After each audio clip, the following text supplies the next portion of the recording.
తాను వైసీపీలోనే ఉన్నారన్నారు ఎమ్మెల్సీ జంగా కృష్ణమూర్తి. సారథితో ఉన్న వ్యక్తిగత పరిచయంతోనే కలిశానన్నారు ఎమ్మెల్సీ.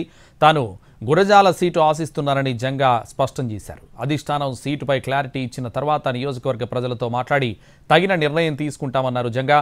పార్టీ కోసం మొదటి నుంచి పనిచేశారని గుర్తు చేశారు ఎమ్మెల్సీ జంగా.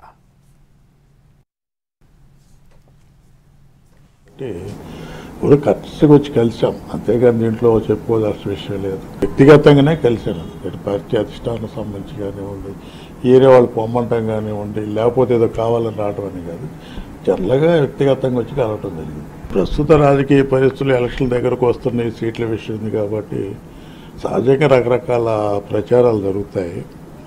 మామూలుగా కలిసే నాకైతే సంబంధించి ఇంకా నేనైతే వైఎస్ఆర్ కాంగ్రెస్ పార్టీకి సంబంధించి గుర్రాల సీటు ఆశిస్తుంది వాస్తవం. ఇంతకుముందు కాంగ్రెస్ పార్టీకి సంబంధించినటువంటి తలగూరు పర్యావరణం సంబంధించి ఎమ్మెల్యే చేయడం జరిగింది.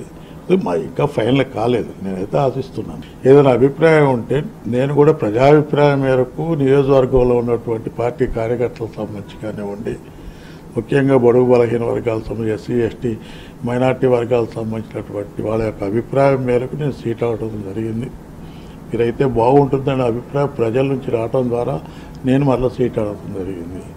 అందుకని సీటుకి సంబంధించి అడుగుతున్నా. రాని పక్షంలో ఏంటనేది కూడా ప్రజల దగ్గరికి వెళ్ళి వాళ్ళతో మాట్లాడిన తర్వాతనే నిర్ణయం తీసుకోవడం జరుగుతుంది. మేమైతే పార్టీని వీడిపోవాలనే ఒక ఆలోచన మటుకు ప్రస్తుతం లేదు. వాళ్ళ నిర్ణయాన్ని బట్టి, ప్రజల యొక్క అభిప్రాయాన్ని బట్టి నిర్ణయం తీసుకోవడం జరుగుతుంది.